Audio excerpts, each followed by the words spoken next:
दोस्तों, पूरे विश्व की नज़र उस ऐतिहासिक पल पर टिकी थी जिसका इंतजार दशकों से हो रहा था। और आखिरकार भारत ने वो करिश्मा कर दिखाया। न्यूयॉर्क स्थित यूनाइटेड नेशन जनरल असेंबली के मंच पर भारत ने ऐसा परचम लहराया कि 146 से ज़्यादा देशों ने भारत की तारीफ की। यह सिर्फ कोई सामान्य वोटिंग नहीं थी, बल्कि भारत के वैश्विक इतिहास का वह सुनहरा अध्ययन था जो आने वाले समय में पूरी दुनिया की राजनीति और ताकत का समीकरण बदल देगा। सोचिए, जब 193 देशों में से 146 भारत के पक्ष में खड़े हो तो उस ओल का माहौल कैसा। चारों तरफ भारत की कूटनीति की गूंज, भारतीय नेतृत्व की ताकत और भारत का गौरव हर कोने में महसूस किया जा रहा। यह वह पल था जिसने हर भारतीय का सीना गर्व से चौड़ा कर दिया।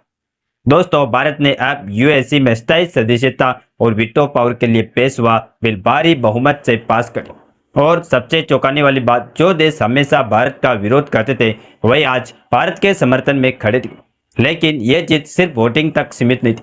असली खेल तब शुरू हुआ जब भारत के विदेश मंत्री डॉक्टर एस जयशंकर और भारतीय प्रतिनिधि ने संयुक्त राष्ट्र के मंच पर भाषण दिया। उन्होंने पूरी दुनिया को स्पष्ट संदेश दिया कि भारत केवल अपने हित के लिए नहीं, बल्कि अफ्रीका, एशिया और विकासशील देशों की आवाज है।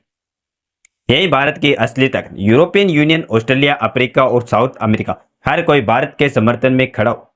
यह दृश्य किसी फिल्मी सीन से कम नहीं था, लेकिन हर कहानी में विरोधी भी होते। यहाँ भी यही हुआ। तुर्की और सऊदी अरब ने विरोध जताया, मगर उनकी आवाज इतनी कमजोर थी कि कोई सुनने वाला नहीं। तुर्की के प्रतिनिधि गुस्से में बिल की कॉपी फाड़ने और टेबल थपथपाने लगे, लेकिन पूरा हॉल भारत के समर्थन में तालियों की गड़गड़ाहट से गूंज रहा। वहीं सऊदी अरब भी चुपचाप बैठा रहा। और दोस्तों, इस पूरे खेल का सबसे बड़ा सरप्राइज चीन, वही चीन जो दशकों से भारत का विरोध करता रहा, इस बार भारत के पक्ष में खड़ा हुआ। उसने साफ कहा, भारत एशिया की आवाज है और भारत के बिना संयुक्त राष्ट्र अधूरा है।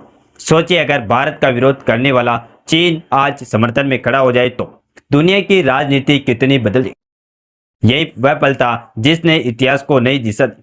तो चलिए समझते हैं कि वीटो पावर भारत को मिलने और इससे जुड़ी कौन कौन सी अपडेट सामने आ रही है।